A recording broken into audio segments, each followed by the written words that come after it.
Alam mo ba, makakalusot ka ha? Ilang pamilya nang winasak mo dahil sa kalokohan mo!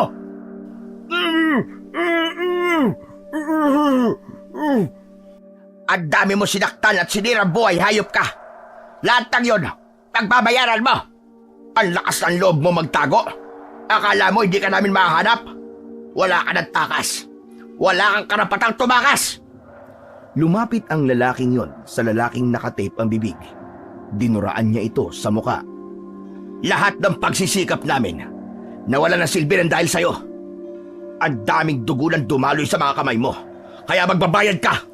Hindi namin ibibigay sa'yo mabilis sa parusa. Kailangan mamatay ka ng paunti-unti. Ano ha? Nakatip na yung bibig mo. Dumadaldal ka pa. Huwag na nating hayaan makatakas ang halimaw na yan, pare. Sa dami ng kasalanan niya sa atin, hindi ko na siya itinuturing na tao. Kaya nga kung sa akin ka lang nagkasala, ayos lang baka mapatawad kita. Pero hindi. Ginawa mo to sa nanay ko. Ginawa mo din sa kapatid ko. Wala kang awang demonyo ka.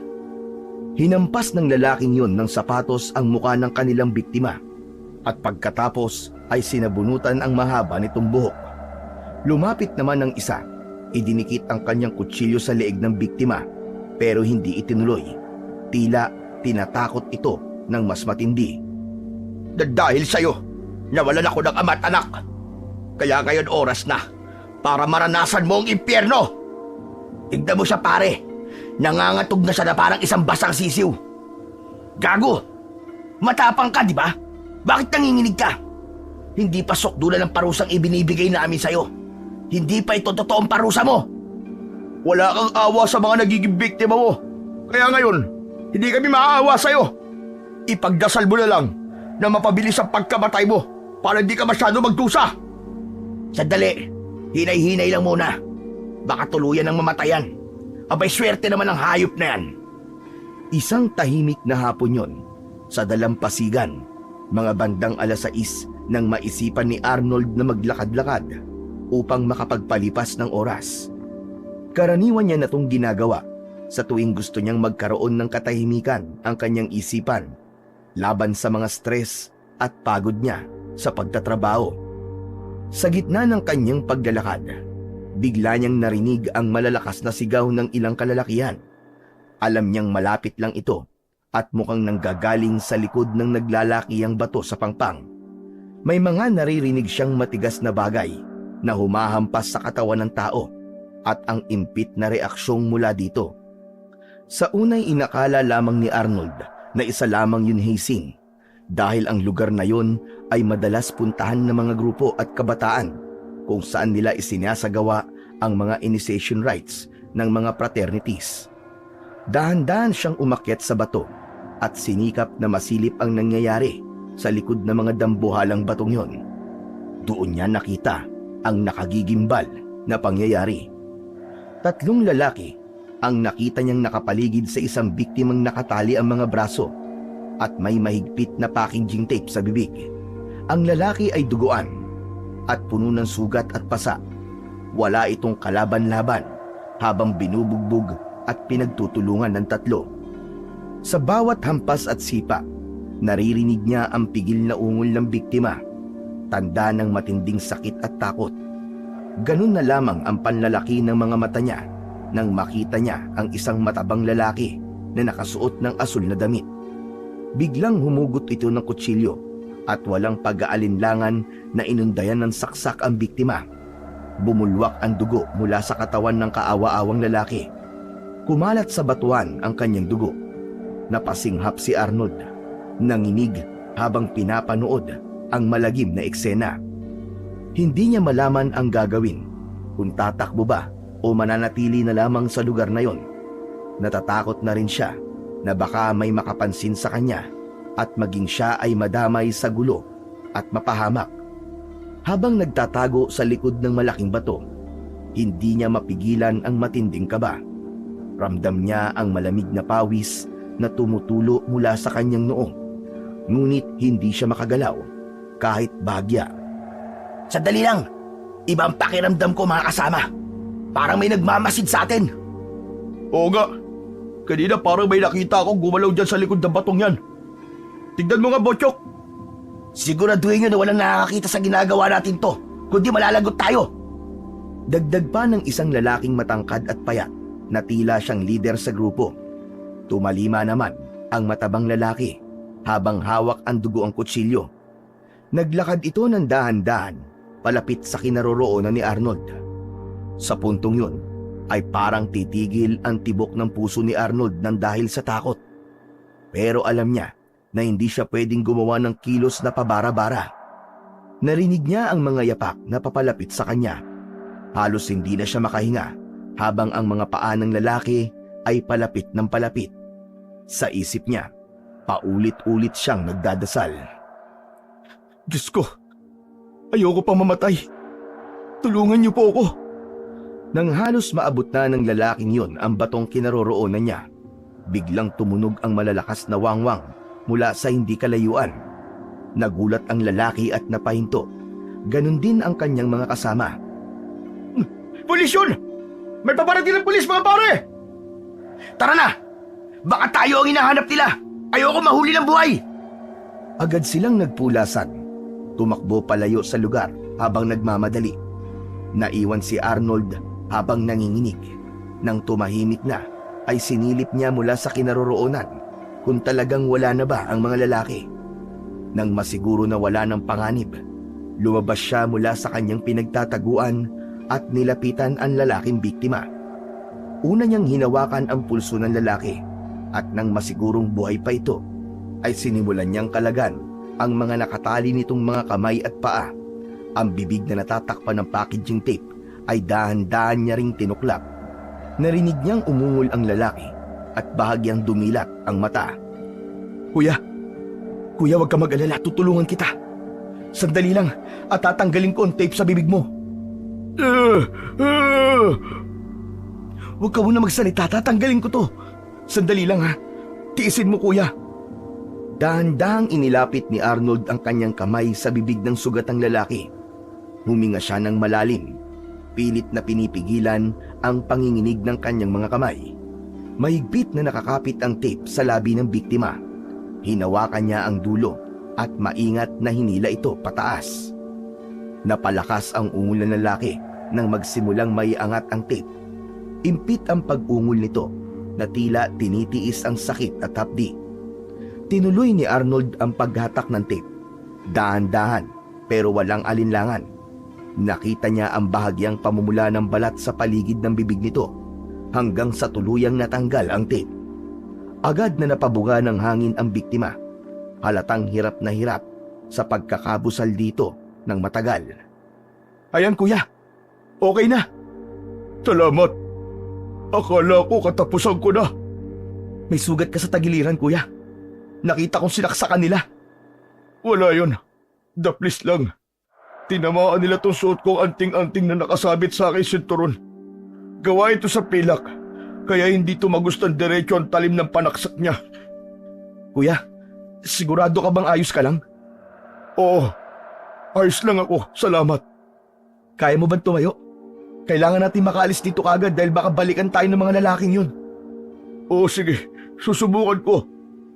Pakitulungan mo lang ako kasi mahina pa ang katawan ko. O sige, hawakan mo ako. Huwag ka mag-alala, tutulungan kita kuya. Magmadali na tayo, baka bumalik sila.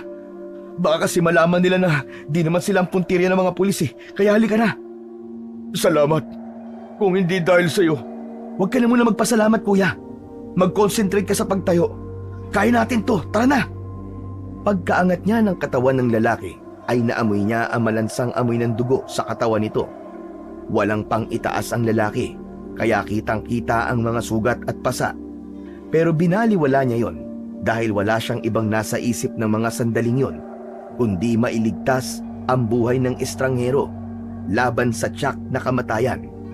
Mabuti na lang at bihira ang mga bahay sa lugar na yon pauwi sa kanilang bahay, kaya walang nakapansin sa kanila pauwi.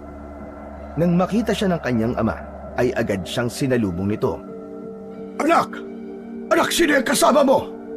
Tay, hindi ko po siya kilala Nakita ko lang po na duguan doon po sa may batuhan. Pambihira ka talaga, bata ka. Ano nangyari dyan? Bakit dito mo dinala sa bahay?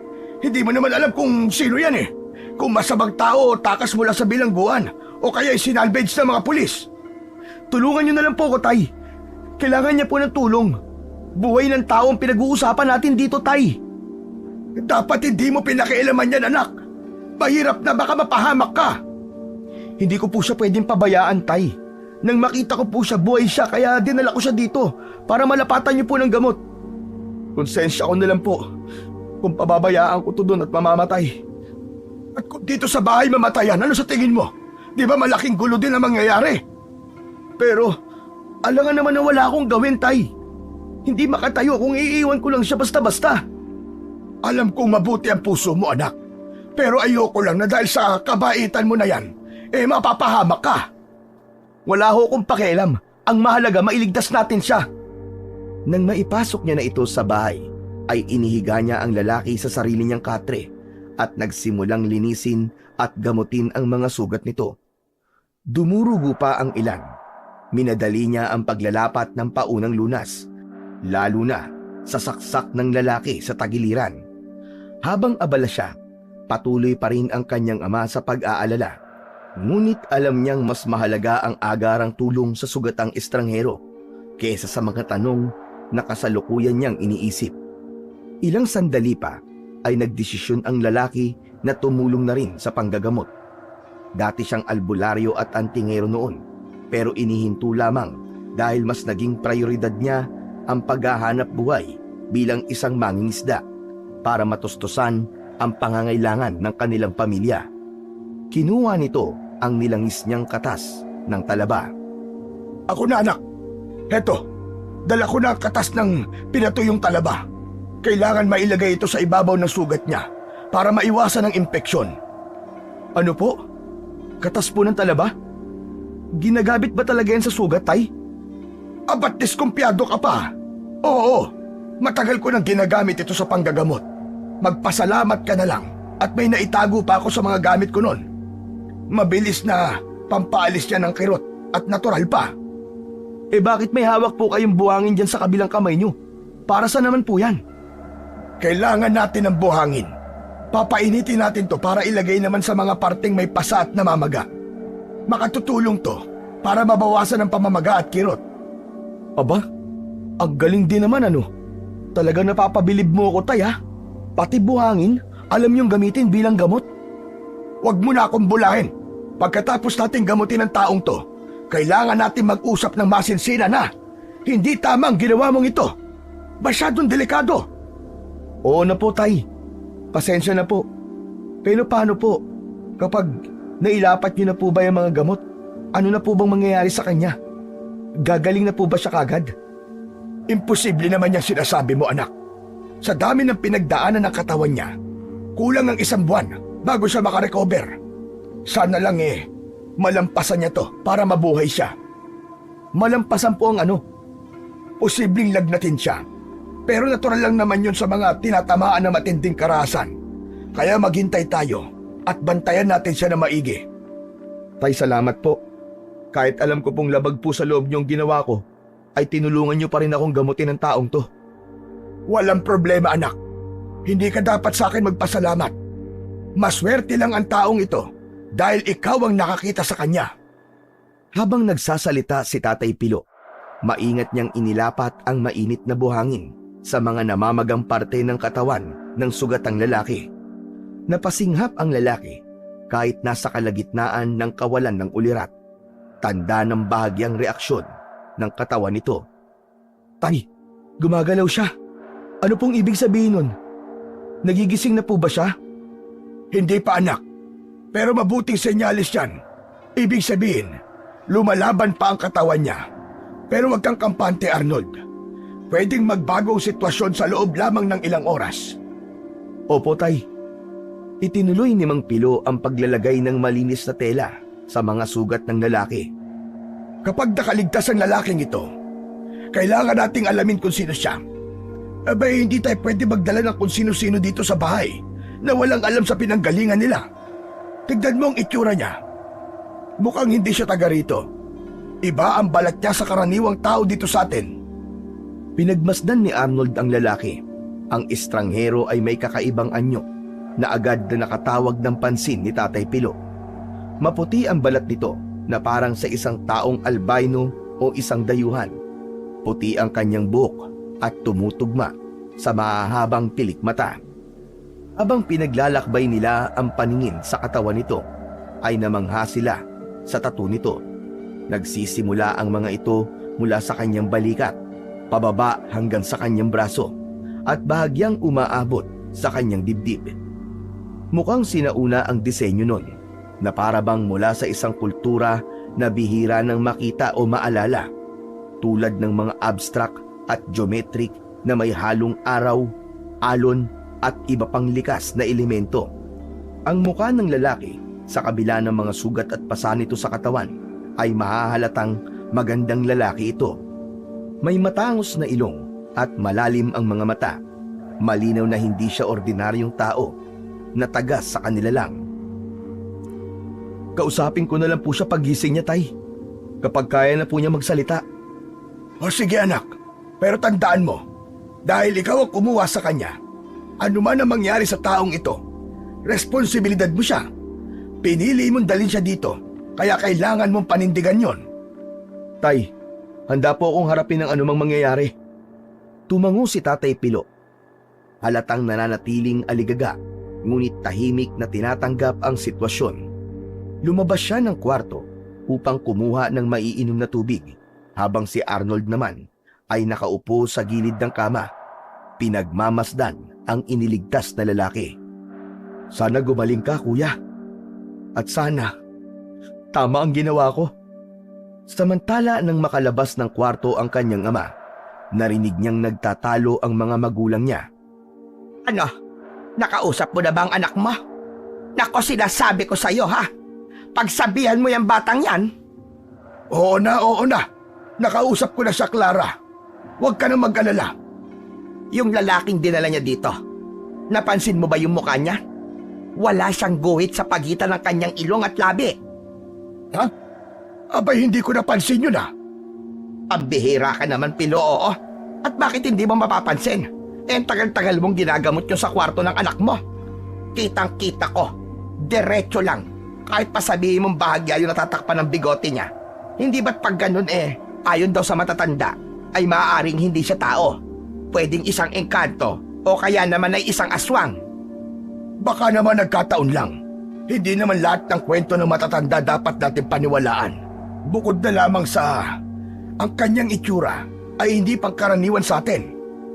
Yun na nga ang pinag-aalala ko Ibang itsura niya. Paano kung totoo, Pilo? Hindi tayo dapat magpabaya. Hindi natin kilala lalaki niyan. Baka mamaya ay may dalang sumpayan o kaya kapahamakan. Hindi natin alam ang totoo, Clara. Kaya mag-iingat na lamang tayo. Pero hindi rin tama na husga natin kagad siya. Hindi siya magtatagal dito kung hindi niya kami papaliwanagan pag nagising siya.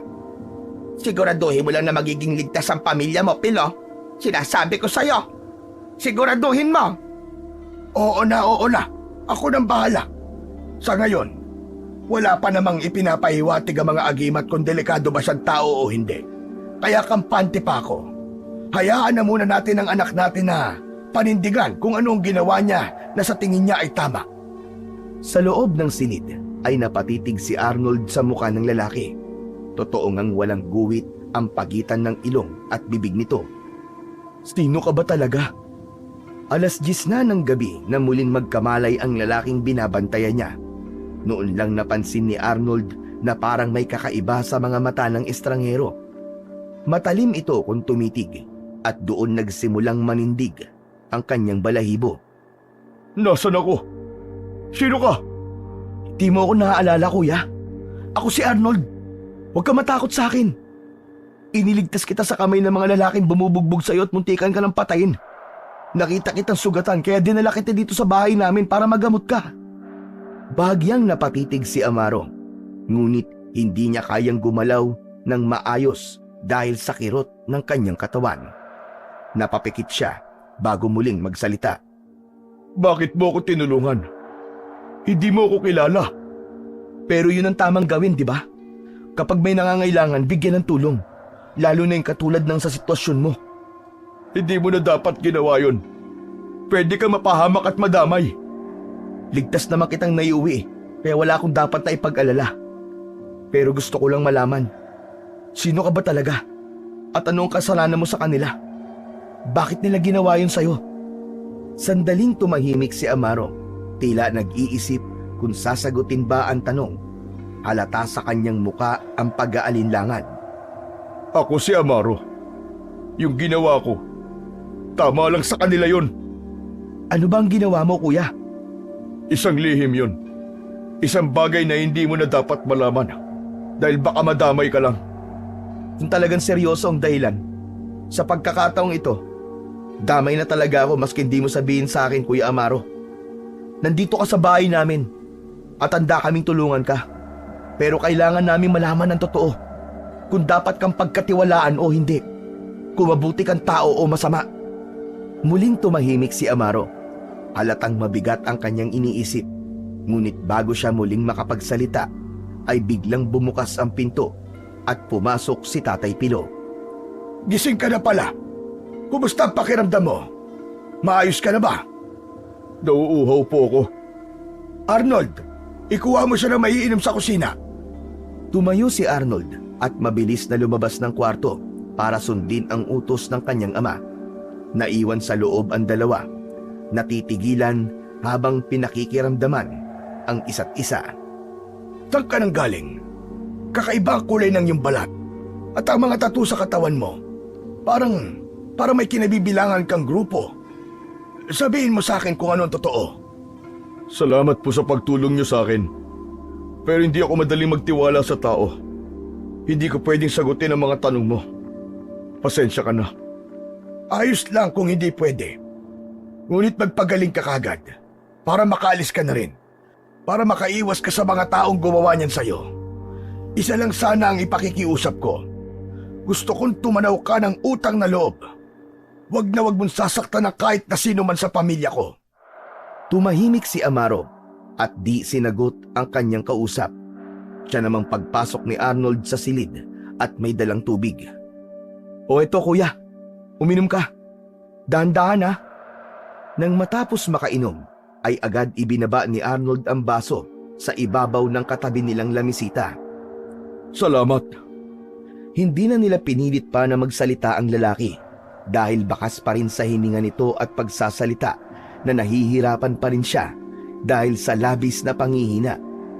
Kinabukasan, maagang bumangon si Arnold upang tingnan ang kalagayan ni Amaro. Pero naabutan niyang tahimik ang kwarto at napansing walang tao sa higaan. Nagtaka siya at nagsimulang hanapin ang lalaki. Pagpasok niya sa kusina, laking gulat niya nang makita ang lalaking nakaupo sa sahig, hawak ang isdang hilaw. Huli yun ng kanyang ama mula sa pangingisda. Kitang-kita niya kung paano ito kainin na parang isang gutom na hayop. Kuya Amaro! Anong ginagawa mo? Pasensya na. Hindi ko na napigilan. Gutom na ako. Kuya, hilaw yan! Hindi mo dapat kinakain ang hilaw na isda! Tumayo si Amaro. Iniwas ang tingin kay Arnold. Pinahid niya ang dugo at likidong dumadaloy mula sa isda sa kanyang bibig, gamit ang kanyang manggas. Pasensya na talaga. Hindi ko kayang ipaliwanag pero ganito ko. Hindi ko kayang kumain ng luto. Mga hilaw na pagkain lang ang nagpapabalik ng lakas ko. Nagtagal ang katahimikan. Nakatitig lamang si Arnold kay Amaro. Hindi makapaniwala sa nakita. Sino ka ba talaga? Ano ka ba? Huminga ng malalim si Amaro at muling tumingin kay Arnold. Arnold, gusto kong sabihin sa'yo. Pero kapag nalaman mo ang totoo, baka matakot ka sa akin. Matakot? May dapat ba akong katakutan sa'yo? Hindi ako tulad niyo, Arnold. Ang dugo ko, ang katawan ko, hindi normal. Hindi ako ganap na isang tao. Nagulat si Arnold sa sinabi ni Amaro, ngunit sa halip na tumalikod, nanatili siyang nakatayo. Hinihintay ang buong paliwanag ng kakaibang nilalang na kanyang iniligtas. Itinuloy niyang kainin ang hilaw na isda at hindi na siya pinilit ni Arnold na sagutin ang mga tanong tungkol sa kanyang pagkatao. Malinaw na umiiwas ang lalaki at tila hindi pa handang magkwento. Sa kabila nito, kahit na may kaunting takot at pag-aalinlangan siyang nararamdaman dito, ay inalok pa rin niya ang lalaki na manatili sa kanilang bahay hanggang sa tuluyang gumaling ang kanyang mga sugat. Mabilis ang paghilom ng katawan nito at yun ang isa pang hindi maintindihan ng pamilya ni Arnold, lalo na ang kanyang ina na patuloy pa ring ipinipilit na hindi talaga pwedeng pagkatiwalaan ang taong yun. Sinasabi ko na sa inyo, kapag lumakas ang lalaking yon at gumaling, lalabas ang tunay niyang pakay. Para kayong nag-aalaga ng ahas na siyang tutuklaw sa inyong mag-ama. Clara, sobra ka naman. Wala pa namang ginagawang masama ang tao ah. At bakit ha? Hihintayin niyo ba na may gawin siya? Kailan kayo kikilos? Kapag may kinain na siyang isa sa atin, ganun ba? Hinaan mo naman ang bibig mo. Baka marinig ka niya. Ano kung marinig niya? Wala akong pakialam. Mabuti na nga yung marinig niya para tabla naman ng hiya. Kung sakali man na tama ang hinala mo, hindi ba't dapat wag natin siyang tratuhin tulad ng ginagawa mo? Dahil mas lalo niya tayong gagawa ng masama dahil sa masamang pakikitungo natin sa kanya. Alam mo, Clara, maski anong uri ng mabangis na hayop, kapag nagawa ng mabuti, marunong tumanaw ng utang na loob. Natahimik si Clara, hindi alam kung ano ang isasagot sa kanyang asawa. At nang muling magsalita ito, medyo hininaan na niya ang kanyang boses para hindi marinig ng taong pinag-uusapan nila. Hindi niyo ba napapansin? Mabilis gumaling ang mga sugat niya. Hindi yun normal. Alam nating parehas yun. Isipin mo, kahapon lang siya nabugbog, ngunit nakakalakad na kagad siya. Hindi lahat ng kakaiba ay masama na kagad. Huwag tayong mangusga. Natatakot lang naman ako, Pilo. Intindihin niyo sanang mag-ama. Tay, Nay, naiintindihan ko po ang pag-aalala niyo pero nakikita ko sa kanya, mabait naman siyang tao eh. Pero kung sa tingin niyo po mali ako sa pagsagip sa kanya, patawarin niyo po ako. Pero gusto ko pa rin pong tulungan si Amaro hanggat kaya ko. Ang tigas talaga ng ulo mo, Arnold. Sana lang, hindi mo pagsisiyan ang ginagawa mo. Hindi na sumagot si Arnold. Lumabas na lang siya ng bahay upang puntahan si Amaro, na kasalukuyang nakaupo sa labas at tila nagmumuni-muni. Sa kabila ng pagdududa ng kanyang ina, nananatiling buo ang kanyang paniniwala na hindi masama ang lalaking kanyang iniligtas. At sa ilang araw pang pananatili ni Amaro sa tahanang yon, ay nagbunga ng magandang pagkakaibigan sa pagitan nilang dalawa ni Arnold. Sa kabila ng misteryo sa katauhan ng estrangero, natutunan ng lalaki na pagkatiwalaan siya. Sa bawat araw na lumilipas, unti-unting nagiging malapit ang lalaki, hindi lamang kay Arnold, kundi maging sa matandang lalaki na si Tatay Pilo, kahit naduda pa rin at di niya makuha ang loob ni Aling Clara, na ilag pa rin sa kanya. Isang umaga, habang inaayos ni Arnold ang lambat na ginamit ng kanyang ama na nasa likod ng bahay, ay nagpaalam ang lalaki. Arnold, maraming salamat sa lahat ng ginawa mo para sa akin. Pero panahon na para umalis ako. Napatingin si Arnold, halatang nagulat sa sinabi ni Amaro. Bakit biglaan naman yata, Kuya Amaro? Tuluyan ka na bang gumaling? Hindi pa talaga, pero kaya ko na. Kailangan kong bumalik sa pamilya ko at tsak na nag-aalala na sila para sa akin. Hindi ko rin gusto na ilagay kayo sa panganib ng dahil sa akin. Huwag mong isipin yun, Kuya. Hindi pa naman nangyayari, di ba? Tumayo si Arnold at iniabot ang kamay kay Amaro, na agad namang tinanggap nito. Pero kung yan ang desisyon mo, Kuya, hindi na kita pipigilan. Pero tandaan mo, ano man ang mangyari, bukas ang bahay na ito para sa'yo. Tatanawin ko itong malaking utang na loob, Arnold. Hindi ko makakalimutan ang ginawa niyo para sa akin. Utang ko ang buhay ko sa inyo. Pumasok si Amaro sa bahay upang magpaalam kina Tatay Pilo at Aling Clara. Bagamat halatang hindi pa rin buo ang tiwala ni Aling Clara, tumango ito bilang paggalang sa desisyon ng kanilang bisita. Nang handa na si Amaro para umalis, Lumapit siya kay Arnold. Paalam sa inyo. Habang naglalakad siya palayo, napansin ni Arnold na paika-ika pa ring maglakad ang kaibigan at hirap pa rin itong itaas ang kamay. Napatingin siya sa kanyang ama. Naintindihan naman yun ng isa at bahagyang tumango. Sandali, kuya. San po ba sa inyo? Isa sa mga tagong isla dito. Nararating naman yun ng mga bangka. Kung ganun, paano ka uuwi niyan? May bangka ka ba na pwedeng gamitin? Wala. May bangka ako dati. Pero nawala nang dahil sa mga lalaking yun. Lahat ng gamit ko kinuha nila. Alam ko may iniinda ka pa kuya at di ka pa masyado magaling. Mabuti pa iatid na kita sa inyo.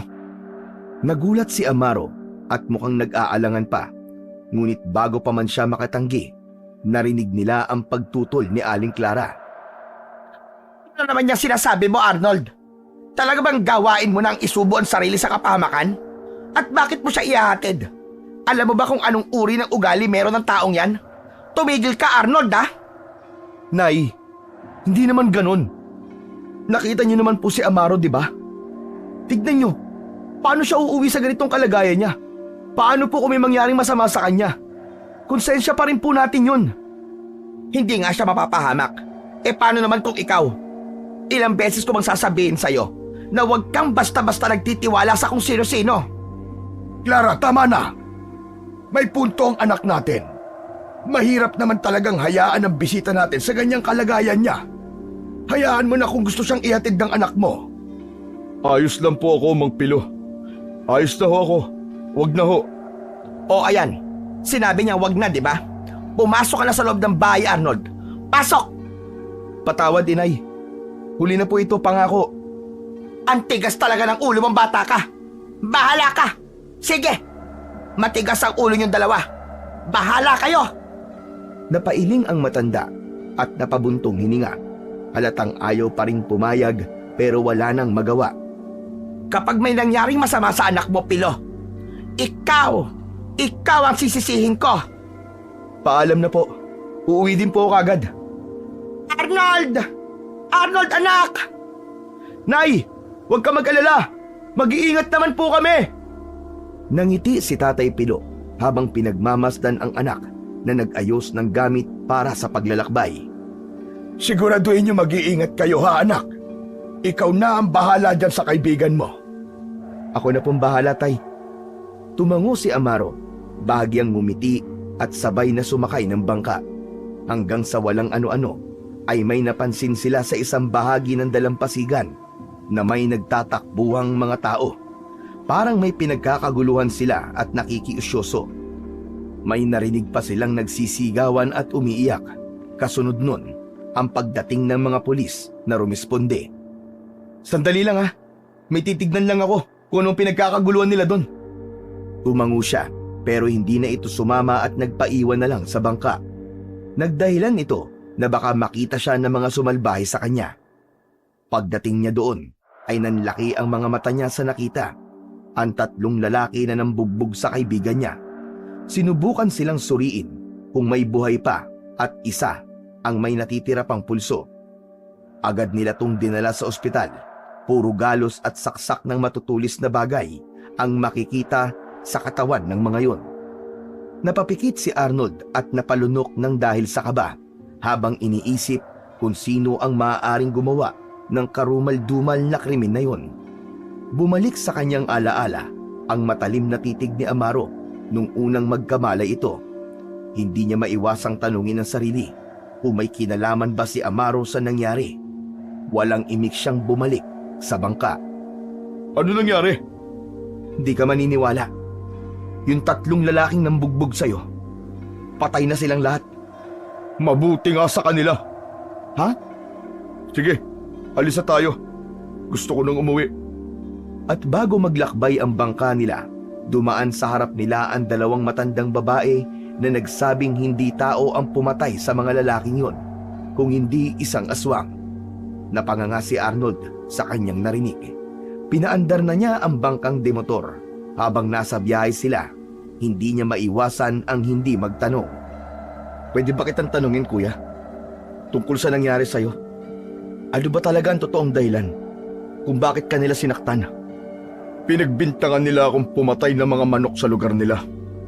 Ano? Dahil sa manok? Nagbibiro ka ba?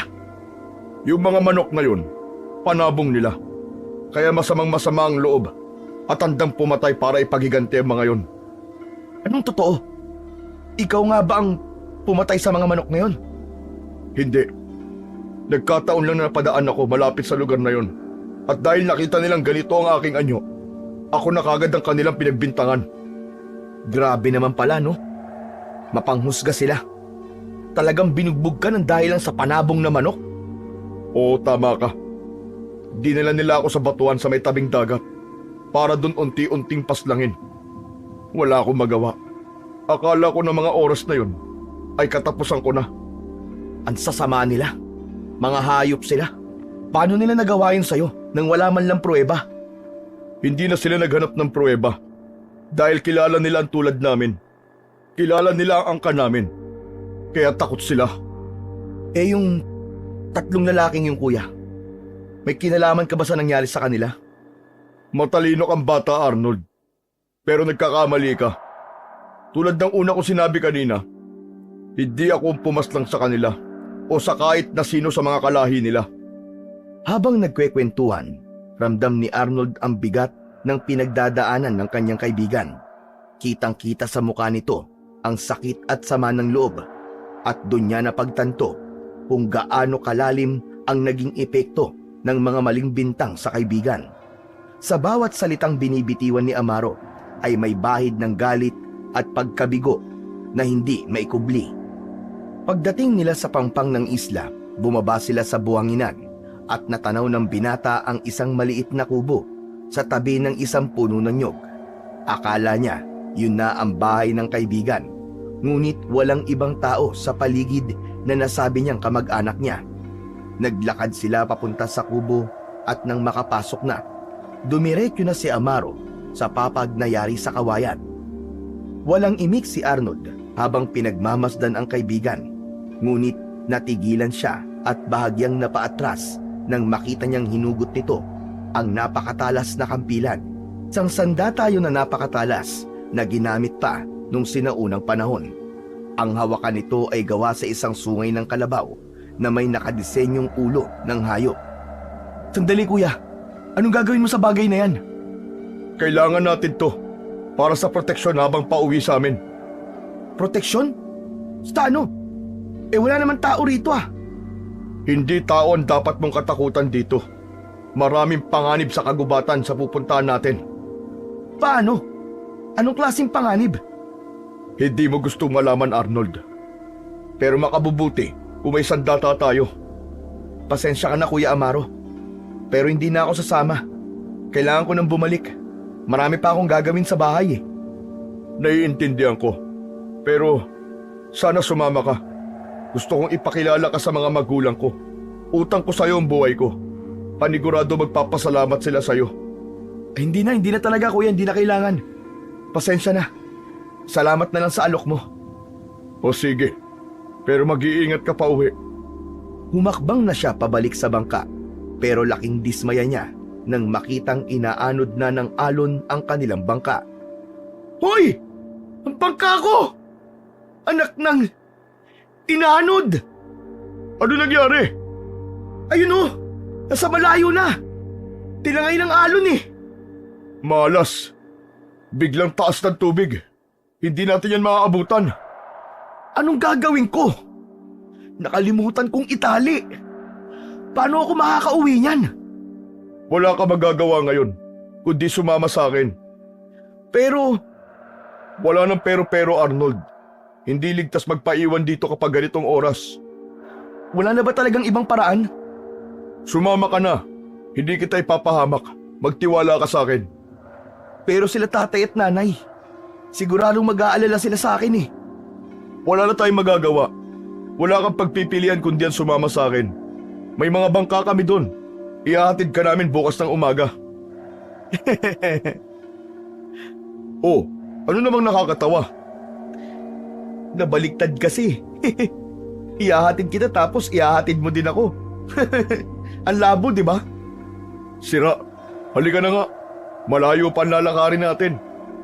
Kuya, yung pamilya mo ba, ayos lang sa kanila na may bisita kayo? Hindi sila sanay sa ibang uri ng tao, pero tiyak ko matutuwa sila sa'yo. Nagpatuloy sila sa paglalakad. Napansin niya na masyadong masukal ang daan. Kailangan pang tabasin ang matataas na talahib at mga damo para makadaan sila. Gayun din ay narinig ni Arnold ang iba't ibang ungol ng mga hayop. May malayo, may malapit.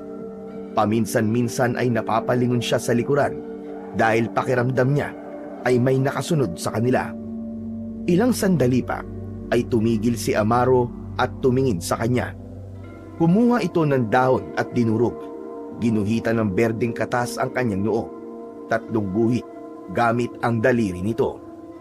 Para sa naman to, kuya? Para sa proteksyon. Sa panganib dito sa gubat? Proteksyon. Laban sa aking mga kasamahan. Ha?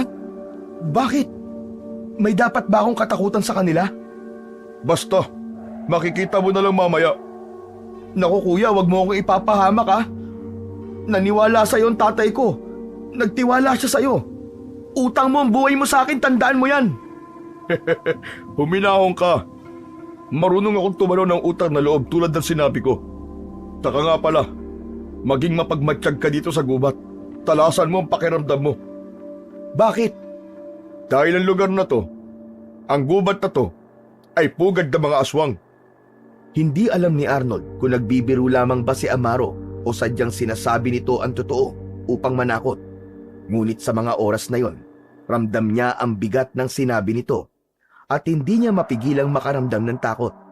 Para bang gusto niya nang tumakbo pabalik sa dalampasigan upang iwanan ang kakaibang sitwasyon na kinakaharap niya. Lumaki si Arnold na may takot sa mga kwento tungkol sa halimaw, aswang at iba pang nilalang na laman ng mga alamat. Totoo man na mga ito o hindi, hindi niya maitatanggi ang kaba sa kanyang dibdib tuwing naiisip niya ang ganitong klase ng mga nilalang. Nang matapos magsalita si Amaro, halos marinig ni Arnold ang malakas na tibok ng kanyang puso. Pakiramdam niya ay mawawala siya sa sariling bait habang bumabalik-balik sa isip ang sinabi ng kasama tungkol sa kanyang pamilya. Pagdating nila sa kanilang patutunguhan, bumungad kay Arnold ang isang simpleng komunidad na tila napalayo sa makabagong panahon. Nakatayo ang mga kubo na yari sa kugon at talahib. Maayos na hinabi ang mga pinatuyong dahon para gawing dingding at bubong. Ang lugar ay napapalibutan ng matataas na puno na nagbibigay ng lilim sa buong pamayanan. May mga nakita siyang ilang kalalakihan na tila nakabantay sa paligid. Ang kanilang katawan ay puno ng kakaibang tato na tila mula sa sinaunang tradisyon. Tanging bahag lang ang panakip nila sa kanilang katawan. Nang igala niya ang kanyang mga mata, napansin niyang sa bawat tahanan ay may nakaupong babae na abala sa kanilang ginagawa. Ang lahat ng mga tao doon, kaparehas ng kulay ng balat ni Amaro, maputi o mapusyaw. Napatayo sa likuran ni Amaro si Arnold, lalo nang makitang nakatingin sa kanila ang lahat ng mga tao. Ang mga lalaki, itinutok ang mga pana sa kanila, parang inaabangan ang kanilang ikikilos. Pero nang mapako ang tingin nila sa noo ni Arnold at nang makilala nila si Amaro, dahan-dahan nilang ibinaba ang kanilang sandata. Pasensya ka na. Natakot ka ba sa kanila? Huwag ka mag-alala. Mababait ang mga tao dito sa amin. Amaro, bakit ngayon ka lang? Pasensya na po. Kung di po ako agad nakauwi. Naliis ako ng landas, kaya natagalan ako bago makabalik. Ganun ba? Pinag-alala mo ang iyong ina. Sino yung kasama mo? Siya nga ho pala si Arnold. Isa po siyang bayani. Tinulungan niya ako laban sa mga gustong pumatay sa akin. Arnold, sila ang mga kasama ko. Muli, salamat sa pagkakaligtas sa akin, ha? Isa-isa silang nagsilapitan kay Arnold. Kinuha ang kanyang kamay at nagbigay galang. Salamat sa pagkakaligtas mo kay Arnold. Wala pong anuman. Tatanawin naming utang na loob ang ginawa mo. Balang araw, masusuklian namin ang iyong kabutihan. Naku, wag na po. Wala pong ano man yun, huwag niyo po akong bayaran. Ayos lang po talaga yun. Ginawa ko lang po kung anong nararapat. Habang ang mga tao ay nagbigay galang at ipinakita ang kanilang pagkilala sa kanyang tulong, nakaramdam si Arnold ng kaunting kapanatagan. Sa kabila ng takot at agam-agam na bumabalot sa kanya, nakita niya ang magandang pagtrato mula sa mga tao sa paligid. Pagkatapos ng ilang minutong pag-uusap, tinawag siya ni Amaro. Halika Arnold, ipapakilala kita sa mga magulang ko. Pumunta sila sa isang bahay at doon ipinakilala ni Amaro ang kanyang ama at ina. Tulad ng ibang kasamaan, nagpasalamat din ang mga ito sa kanya. Umiiyak na hinaplos ng ginang ang mga kamay ni Arnold. Ito ang tanda ng kanyang pasasalamat. Samantalang ang ama naman ni Amaro ay binigyan siya ng ginto. Ginto? Pero bakit niyo po ako binibigyan ng ganito? Dahil bihira lang kami makakilala ng taong may tunay na malasakit sa mga katulad namin. Pero nakakahiya po. Kunin mo na yan. Regalo yan sa'yo ng aking mga magulang. Huwag mong tanggihan. Sige. Salamat kung ganun. Salamat po sa regalo nyo. Mga kasama, ipaganda natin ang masarap na pagkain ng ating bisita. Agad ipinaganda si Arnold ng mga makakain ng pamilya ni Amaro. Isang malaking lamesa ang puno ng iba't ibang pagkain, mga yamang dagat at gubat. Nakalatag ang mga talaba, alimasag, isda at karne na inihanda nila para kay Arnold. Sakto ang pagdating mo, Arnold. May selebrasyon kami ngayon dito. Anong selebrasyon? Anong klaseng pagdiriwang? Isang pasasalamat namin sa mga biyayang natamo namin mula sa kalikasan. Para sa mga ani, mga huli sa dagat, at sa dagdag na buhay sa loob ng 1 taon. Wow! Parang piyesta kung ganun. Yun ang tawag nun sa amin eh. Kaya pala ganito kadami ang pagkain dito. Piyesta pala talaga. Oo, piyesta. Isang pagkakataon para magbigay pugay at magpasalamat sa lahat ng biyaya. Kaya sana, magsaya ka at makasama namin sa aming selebrasyon. Maraming salamat ah. Huwag ka mag-alala. Mag-i-enjoy ako. Habang nagsasalita si Amaro, napansin ni Arnold ang saya at kasiyahan sa mga mata ng mga tao sa kanyang paligid. Ang anumang takot na nararamdaman niya ay tuluyan nang nawala at mas lalong gumaan ang pakiramdam niya nang una niyang tikman ang mga pagkaing nasa harap niya. At nang magsimula na siyang kumain, ay nagpaalam na ang iba nilang kasamaan upang bumalik na sa kani-kanilang gawain. Naiwan na lamang si Arnold at Amaro na kumakain. Masaya akong makilala ang pamilya mo, Kuya Amaro. Pero nag-aalala ako. Baka hinahanap na rin ako ng aking mga magulang. Lalo na't hindi naman lingid sa'yo na may konti silang duda sa'yo. Huwag ka mag-alala. Bukas na bukas ihahatid kita pabalik sa bahay nyo. Nais ko lang na maging komportable ka sa amin. Salamat talaga, Kuya. Nagpapasalamat ako sa kabutihan nyo at sa napakasarap na pagkain to. Walang anuman. Magpahinga ka na pagkatapos natin kumain para wala ka na stress. Hindi ah, ayoko magpahinga. Mas gusto ko na ipasyal mo ako dito sa inyo para masulit ko naman maski isang araw lang. Nang matapos nga silang kumain, ay ipinasyal siya ng kanyang kaibigan.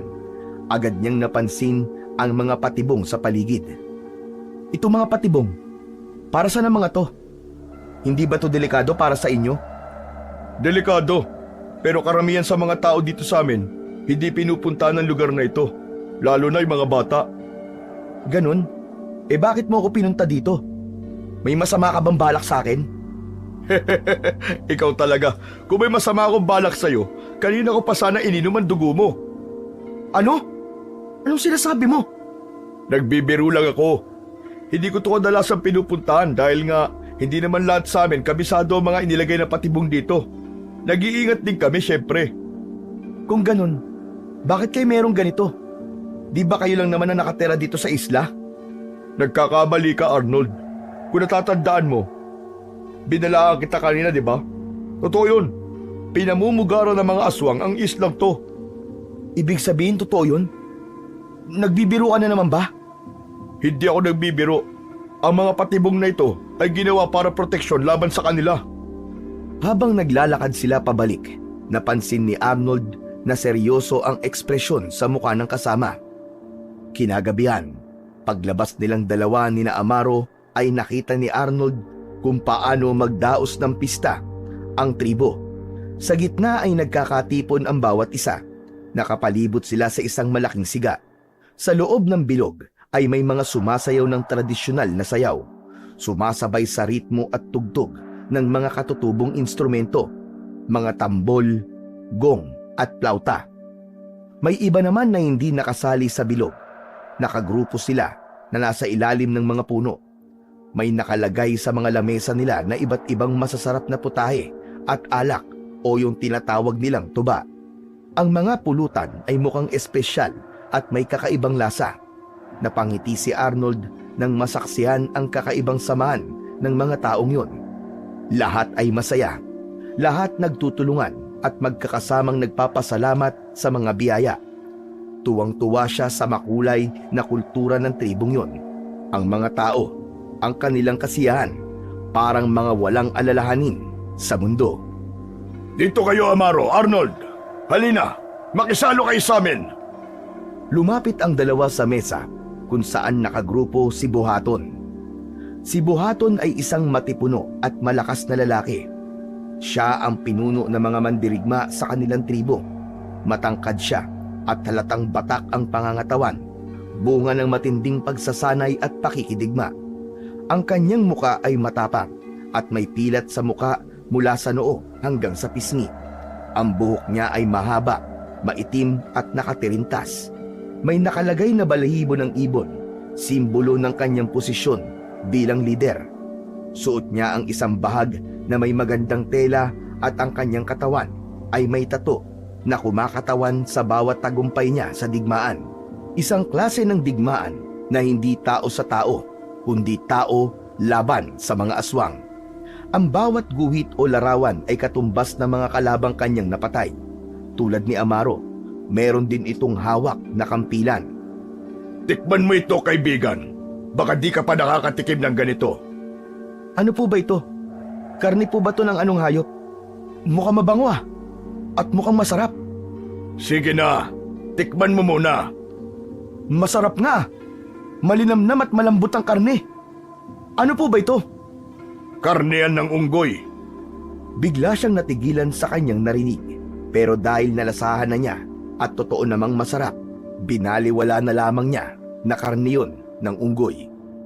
Kain ka lang ng kain. Oh, kumuha pa kayo rito ng tuba. Magpapakalasing tayo ngayong gabi at magsasaya. Habang nagkakasiyahan ang lahat sa pista, biglang nagkagulo ang mga tao. Tumakbo ang isang lalaki na punong-puno ng sugat. May paparating! Magsipaganda kayo! Malapit na sila! Magsipaganda kayo! Biglang tumigil ang musika at sayawan. Ang dating masayang ingay ay napalitan ng kaguluhan. Mabilis na kumilos ang lahat. Lahat ng kababaihan, bata at patatanda, bumalik sa mga tahanan nyo! Magsitago kayo! Nagkanya-kanyang kilos ang mga tao. Ang mga lalaki ay nagakot ng mga pana, palaso at kampilan mula sa kanilang mga imbakan. Ano nangyayari? Sino ang mga paparating? Ang mga kaaway. Susugod na mga aswang. Dali na! Magtago ka muna sa loob ng bahay namin. Dali! Hindi ka pwede makisali sa digmaan. Ibabalik pa kita na ligtas sa iyong mga magulang. Pero paano kayo? Matagal na naming inaasahan to. Hindi ka pamilyar sa laban ng to, kaya sige na, magtago ka na. Heto ang pana at palaso. Kung sakaling kailanganin mo, gamitin mo. Pana? Teka, hindi ko alam gamitin to. Hindi mo kailangan maging biyasa dyan. Kapag nasa harap mo na mga aswang, kailangan mo lang ipagtanggol ang sarili mo. Hindi ka pwede magpabaya. Pero paano ako? Paano kung hindi ko kaya? Ay, hindi ako handa para dito. Kung gusto mong mamatay, huwag mong gamitin. Lumingon si Arnold sa kanilang mga kasamahan. Ang lahat ay abala sa paglalagay ng mga depensa at paghahanda ng mga armas. Tatakbo na sana si Arnold papasok sa bahay ng kaibigan, pero biglang humarang sa kanyang daraanan ang isang malaking baboy ramo. Malakas ang ungol nito at galit na nakatitig sa kanya. Naglalaway ang bibig na punong-puno ng matatalas na pangil. Bigla nitong sinugod si Arnold, ngunit agad na nakalapit si Amaro at tinagpas ng hawak niyang kampilan ang ulo ng nilalang na yon. Napugot ang ulo nito at gumulong sa lupa. Wala nang panahon, Arnold! Kailangan mo lumaban! Sikapin mo manatili sa tabi ko! Halos mabingi si Arnold sa lakas ng tibok ng kanyang puso habang nakatingin sa anyong tao ng baboy ramo na ngayoy nakahandusay na sa lupa. Nanginginig ang kanyang mga kamay habang hawak ang pana na hindi niya alam kung paano gamitin. Ano yan, Amaro? Ano yan? Sabi ko naman sa'yo, di ba? Mga aswang ang kalaban namin sa islang ito. Sila ang mga nilalang na kaya magpalit ng anyo mula sa pagiging tao hanggang sa maging hayop. Hindi makapagsalita si Arnold. Natulala sa nakita. Muli siyang hinawakan ni Amaro sa balikat. Pilit na ibinabalik ang atensyon nito. Wala nang oras para matakot, Arnold. Kailangan mo magpakatatag. Kung hindi, hindi ka mabubuhay dito. Teka, kuya. Natatakot ako. Gusto ko nang umuwi sa amin. Hindi ko to kaya. Kaya mo, Arnold. Kailangan mong kayanin. Isipin mo ang pamilya mo. Maganda ang lahat. Andiyan na sila. Mabilis silang kumikilos. Maganda. Panatiliin ang posisyon.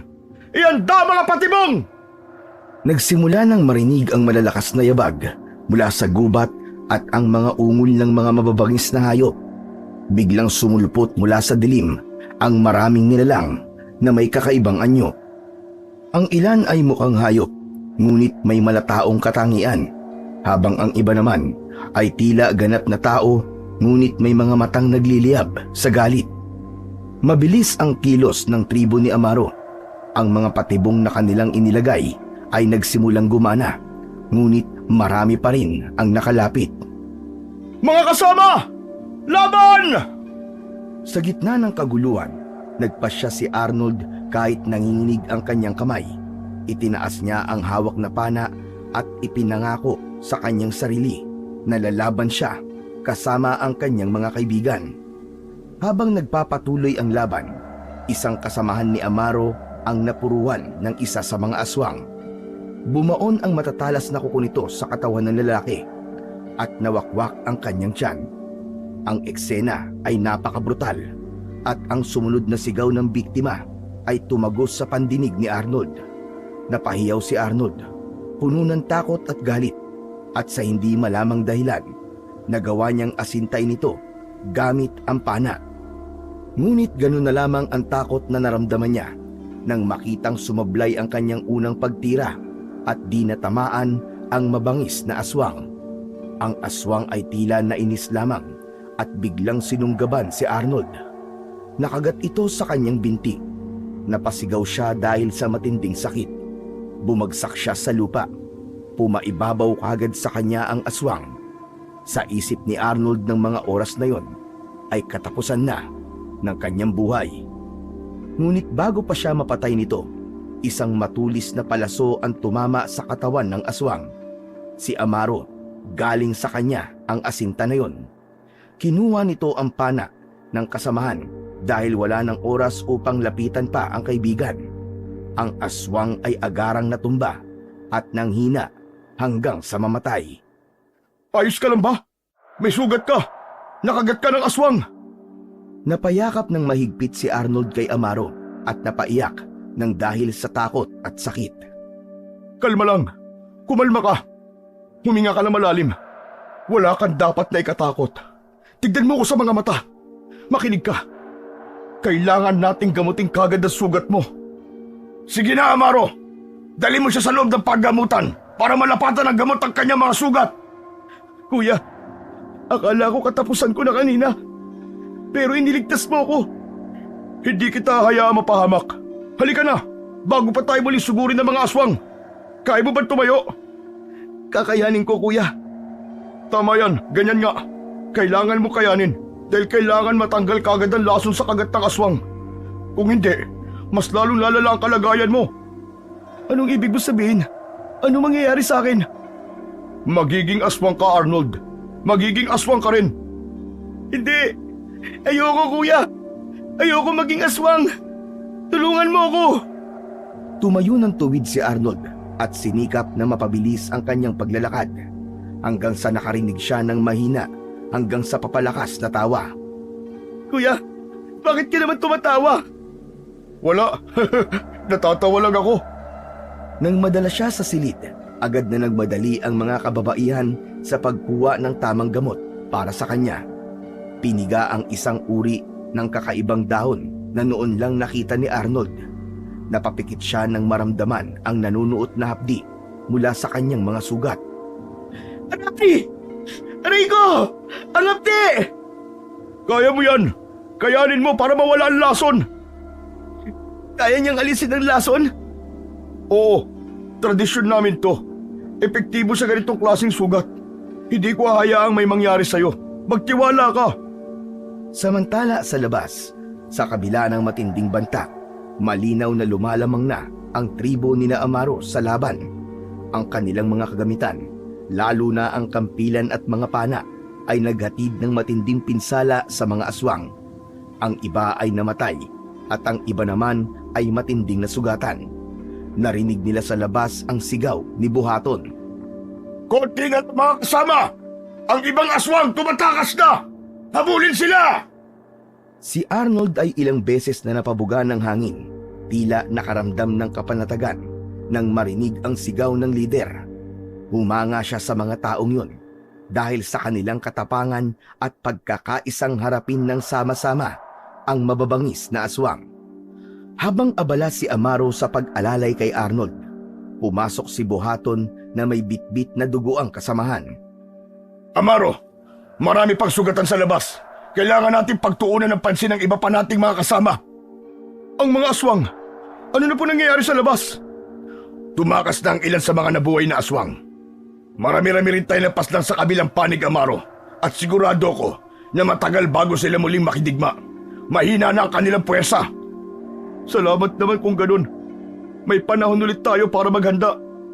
Oo, muli tayo maghahanda para sa muli nilang pagsalakay.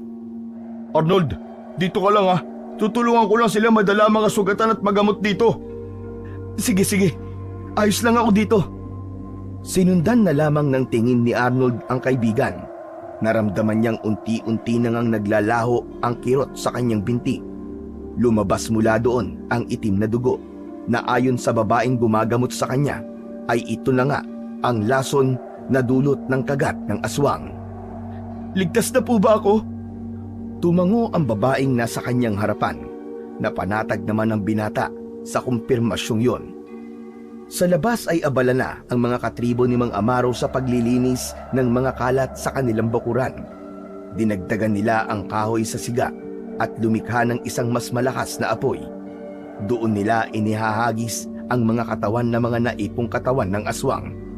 Tinutupok nila sa apoy ang mga ito upang hindi na muling makabangon. Nang matapos ang mga gawain sa labas, ay muling binalikan ni Amaro ang kanyang kaibigan. Paano niyo nagagawang humarap sa ganito mga klase ng nilalang?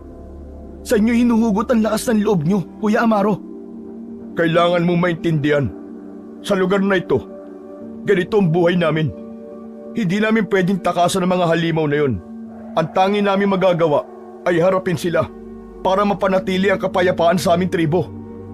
Napaisip si Arnold nang maalala niya na nakarating sila ni Amaro sa isla at napagtanto niya na posible kaya na ang mga aswang naman ang makarating sa kanilang baryo.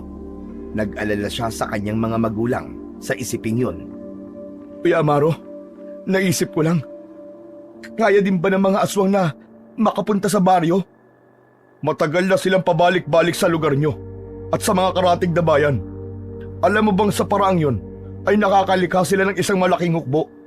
Yun ang palagi nilang pinaghahandaan.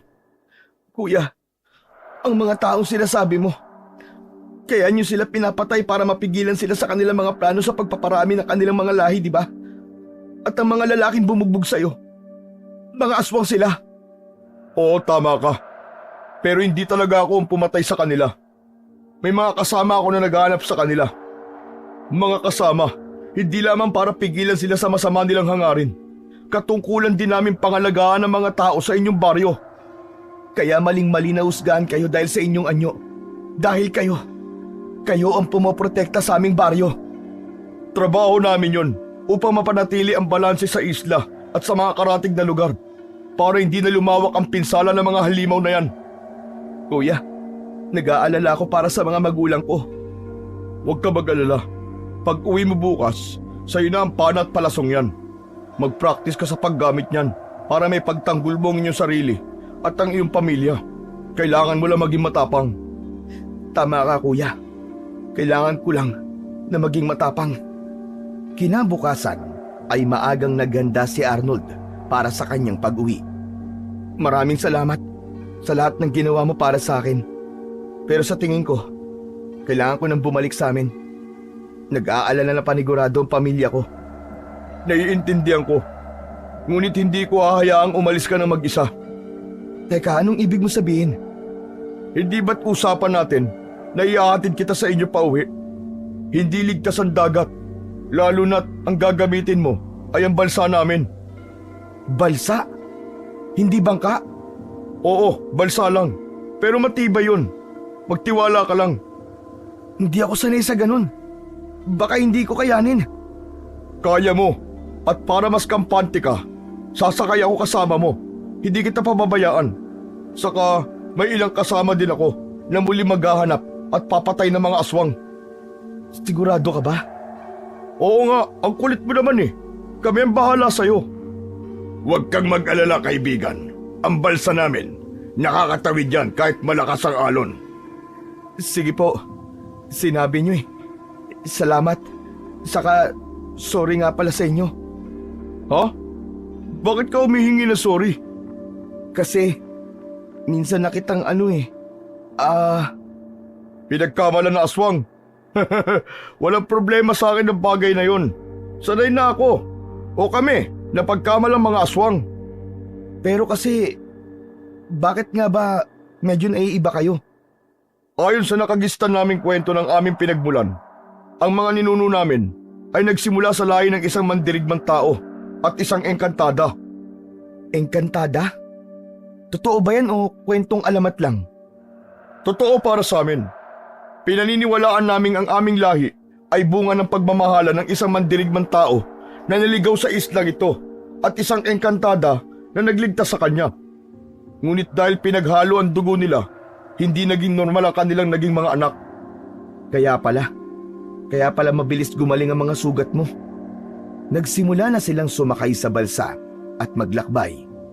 Pagdating nila sa kalagitnaan ng laot, biglang huminto sa pagsagwan ang mga kasamahan ni Amaro. Isa-isa silang kumaway nang may ngiti sa kanilang mga labi. Dahan-dahang pinaabante ang balsa at ayon kay Amaro, papunta ang balsang yon sa mga karatig na baryo para gawin ang kanilang mga tungkulin. Nang makarating na sila sa dalampasigan ni na Arnold, ay tuluyan na nagpaalam sa kanya si Amaro. Paano yan? Mukhang kailangan na natin magpaalam sa isa't isa, Arnold. Masaya akong nakilala ka. Salamat sa'yo. Salamat sa pagliligtas mo sa akin. Salamat din, Kuya Amaro. Iniligtas mo din ang buhay ko. Mag-iingat ka, ha? O, eto mga gamit. Baka makalimutan mo pa. Salamat. Umuwi na si Arnold. Sa bungad pa lang ng kanilang bakuran ay nakita na niya ang kanyang ina. Nakatanaw sa kanilang bintana na para bang sadyang inaabangan ang kanyang pagbabalik. Nang makita siya ni Aling Clara, bigla itong tumakbo palapit sa kanya. Arnold! Arnold, anak ko! Diyos ko, salamat sa Diyos at nakauwi ka na! Sorry po, Nay. Mukhang pinag-alala ko po kayo ng gusto. Oo, kahapon pa kami hindi mapakali ng tatay mo. Dahil yung bangka natin, natagpuan palutang-lutang sa laot pero wala ka dun, anak. Akala ko'y may masama nung nangyari sa'yo. Ano ba nangyari? Pagbaba po kasi namin ng dalampasigan, nakalimutan ko pong itali. Kaya tinangay po ng alon. Pasensya na po, Nay. Hindi nagtagal, dumating din si Tatay Pilo na halatang galing sa paghahanap sa kanya. Basang-basa ang damit nito sa pawis. Aba, anak! Narito na ang anak ko! Dumating na siya, mga kapitbahay! Narito na ang anak ko! Tay naman, isang gabi lang naman po ako nawala. Aba, isang gabi ka nga nawala, pero labis kami nag-alala ng nanay mo. Tay, mahal na mahal ko po kayo ni Nanay. Aba, bakit ka ba umiiyak? May nangyari ba sa'yo? May ginawa ba sa'yo si Amaro? Wala po. Sila Amaro, isang tribo po sila sa isla. Mababait po sila at masasaya kasama. Talaga, anak? Opo, heto nga oh. Niregaluhan po nila ako ng pana at palaso. Sa kaginto. Aba, mababait naman pala. Patingin anak ng gintong ibinigay sa'yo. Abay, wow! Ang gaganda at ang kikinang. Talaga bang ibinigay sa'yo to, anak? Baka ninakaw mo to, ha? Nay naman, di naman po ako magnanakaw eh. Regalo po sa akin yan ng tatay niya dahil sa pagkakaligtas ko kay Kuya Amaro. Anong ito, anak? Bihira na itong makita. Po? Bakit, tay? Ano po meron dyan sa pana na yan? Ang mga ganitong pana ay hindi basta-basta. Sagrado ito at gawa ng mga tribong may malalim na koneksyon sa mga sinaunang elemento. Nagpatuloy siyang pag-aralan ang disenyo ng pana, ang mga ukit at simbolo sa kahoy na hindi masyadong napansin ni Arnold. Anak, alam mo bang hindi lahat ng tao ay binibigyan ng ganitong sandata? Isa itong tanda ng pagtitiwala nila sa'yo. Naramdaman ni Arnold ang kasiyahan sa kanyang puso nang marinig ang sinabi ng kanyang ama. Hindi niya inakala na ang simpleng pagtulong kay Amaro ay magdadala sa kanya ng ganong klase ng pagkilala at pagpapahalaga mula sa tribong puti. Teka, kumain ka na ba, anak? Ayos ka lang ba? Kumain na po ako, Nay. Pero kasi parang bigla ko pong namiss sa mga luto nyo eh. Nako, wag mo na nga akong binobola. Isang araw ka lang nawala. Sa hapagkainan, habang pinagsisilbihan siya ng kanyang ina, ramdam ni Arnold ang pagmamahal at pag-aalaga ng kanyang pamilya. Sa kabila ng pagod at hirap na kanyang naranasan, naramdaman niya ang init ng kanilang tahanan. Tahimik siyang nagpasalamat sa kanyang isipan sa pagkakaroon ng pamilya na handang gawin ng lahat para sa kanya. Sa pag-aakalang natapos na ang kwentong kababalaghan sa buhay ni Arnold, pagsapit ng gabi ay di niya inaasahang muli siyang gagambalain ng mga aswang. Maingay ang paligid sa buong baryo dahil sa malalakas na alulong ng mga aso. Nagising siya, pati na ang mga kasama niya sa bahay. Mabilis siyang bumangon at dinampot ang pana mula sa ilalim ng kanyang higaan. Bahagyang binuksan niya ang bintana at sinilip ang labas. Napansin niyang may 4 na aswang ang lumilikha ng kakaibang ingay mula sa labas ng kanilang bahay. Ang mga nilalang na yon, katulad ang anyo sa mga aswang na nakalaban nila sa isla kagabi. Biglang bumukas ng malakas ang pinto ng kanyang kwarto at pumasok si Tatay Pilo. Nakita ni Arnold ang pagkabahala sa mukha nito. Arnold, Tio, maganda ka. Hindi pagkaraniwang mga nilalang ang nasa labas. Tay, mga aswang nga po mga yan, alam ko. Nakita ko na po sila kagabi. Nagulat si Tatay Pilo sa sinabi ng kanyang anak. Ano sinabi mo, anak? Paano? Bago pa man makasagot si Arnold, biglang may malakas na kalabog mula sa dingding ng kanilang bahay. Ang buong istruktura ay parang mayayanig sa bawat pagbalya. Tila sinusubukan nilang sirain ang kanilang dingding para makapasok. Anong gagawin natin, Pilo? Ano pa nga ba? E di lalaban tayo. Ikaw naman, nakalimutan mo na bang dating antingero ang asawa mo? Akong bahala sa mga yan. Matagal na yon, Pilo. Mga bata pa tayo nun. Para sabihin ko sa'yo, Clara, hindi pa ako kinakalawang. Tignan mo, manood ka. Lumabas si Mang Pilo at hinarap ang mga aswang. Kailangan ko lumaban. Hindi ko pwedeng pabayaan si tatay. Paglabas niya ay tumabi siya sa kanyang ama at itinutok ang hawak na pana sa kanyang mga kalaban. Napansin ng kanyang ama ang bahagyang panginginig ng kamay nito habang hawak ang pana. Kinakabahan ka. Huwag kang matakot. Isipin mo lang na mga ibon ang inaasinta mo. At ang pana, isa lang yan maliit na tirador. Sige, pakawalan mo na ang bato. Tay! Pinakawalan niya ang palaso at isa sa mga aswang ang kanyang natamaan sa puso. Bagsak kagad ito sa lupa. Yan, ganyan nga! Magaling, anak! Ayos ang ginawa mo! Anak nga kita! Lalong lumakas ang mga alulong ng mga aso sa paligid na para bang nagbabanta at naghahatid ng lagim. Hindi alam ni Arnold kung ano ang pakay ng mga ito sa kanila. Ngunit isa lang ang sigurado, hindi yun maganda. Sa gitna ng tensyon, hindi na nag-atubili si Tatay Pilo. Inilabas niya sa kanyang damit ang kanyang agimat at ang kanyang hawak na punyal na pinahiran niya ng langis na may pulbos ng talaba. Sige! Lumapit kayo mga dabuhong aswang! Ako naman ang harapin nyo! Habang papalapit ang mga aswang, si Tatay Pilo ay nanatiling matatag. Ang kanyang punyal ay nakataas, handang manaksak sa susugod na aswang. Pero hindi inaasahang malingat ang matanda at muntik na itong mapahamak. Mabuti na lamang at napana kagad ni Arnold ang susugod na aswang sa kanyang ama. Ay! Dito ka sa tabi ko! Huwag kang lalayo! Anak, bakit parang dumarami sila? Hindi ko po alam. Mukhang yung mga alulong nila, Tay. Nagtatawag sila ng kanilang mga kasamahan. Hindi natin sila kaya kung ganyan sila karami. Pumalibot na ang mga aswang sa kanila. Ang bawat galaw ng mga nilalang ay nagdadala ng matinding tensyon. Ngunit sa kabila ng takot ay tumindig ang mag-ama, handang ipagtanggol ang kanilang tahanan at ang isa't isa. Mabilis na kumilos ang isa pang aswang. Sumugod ito mula sa likuran ni Arnold. Sa huling saglit, nagawa niyang pakawalan ang isa pang palaso nang mapansin niya itong papasugod sa kanya. Tumama ito sa leeg ng nilalang, dahilan upang ito'y bumagsak sa lupa at hindi na muling bumangon. Napaurong ang iba pang mga aswang, tila nag-aalinlangan na mga ito sa bisa ng pana na taglay ni Arnold. Ang katahimikan ay saglit na bumalot sa paligid matapos bumagsak ang aswang na tinamaan ng palaso ni Arnold. Mukhang natatakot na sila, anak. Pero huwag kang magpakumpiyansa. Hindi pa tapos to. Pero bago pa man makaporma ang matandang antingero, 3 matutulis na palaso ang biglang tumama sa katawan ng mga aswang. Tagos sa kanilang katawan at agad itong ikinabulagta ng mga halimaw.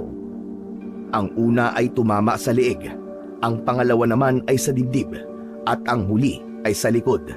Ang malakas na ungol ng mga aswang ay nagbago ng tono. Naging mga huling hikbi ng kanilang buhay bago sila tuluyang bumagsak sa lupa. Napalingon siya sa direksyon kung saan nagmula ang mga palaso. Sa dilim ng paligid, nakita niya ang mga aninong papalapit, ang grupo ni na Amaro. Si Amaro ang nasa unahan, hawak pa ang kanyang pana. Nakangiti ito kay Arnold. Mabilis na bumuo ng linya ang grupo ni na Amaro. Ang mga aswang na natitira ay nagpasya muling sumugod. Ngunit sa bawat galaw nila ay tinatapatan ito ng mga lumilipad na palaso. Ang laban ay naging maigting, ngunit makalipas ang ilang sandali, isa-isang bumagsak ang mga aswang hanggang sa ang natitira sa kanila ay tuluyan nang umatras.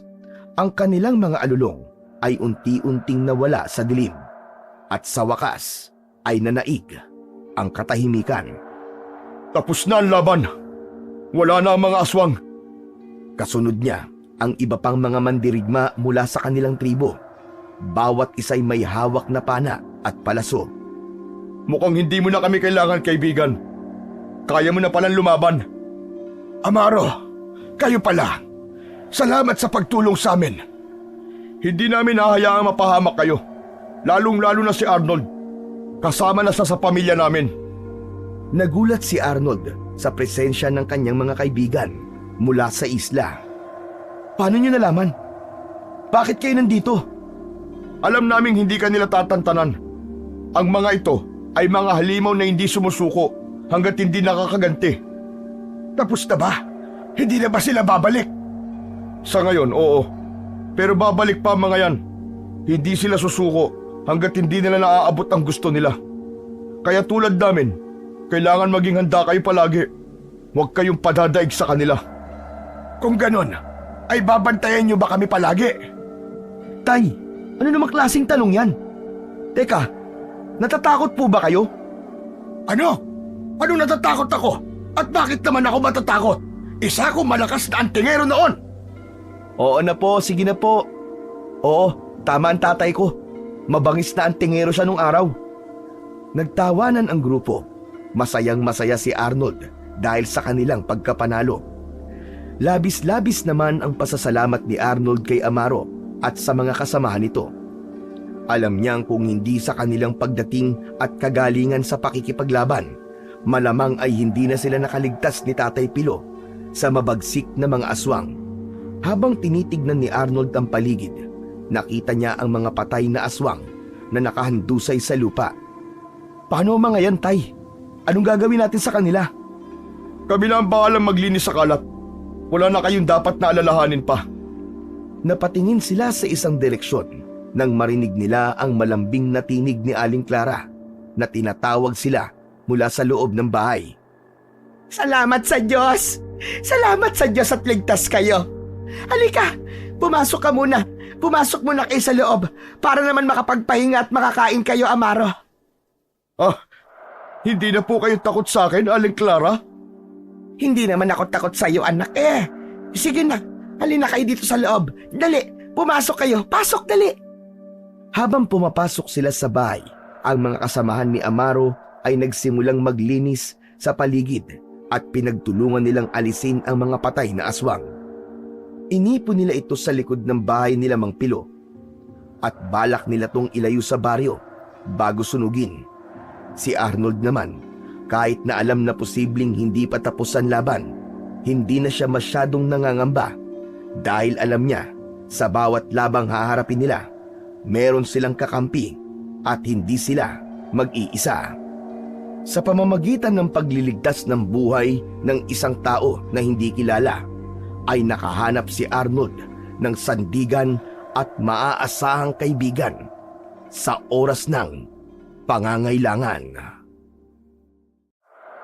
Alam mo ba, makakalusot ka ha? Ilang pamilya nang winasak mo dahil sa kalokohan.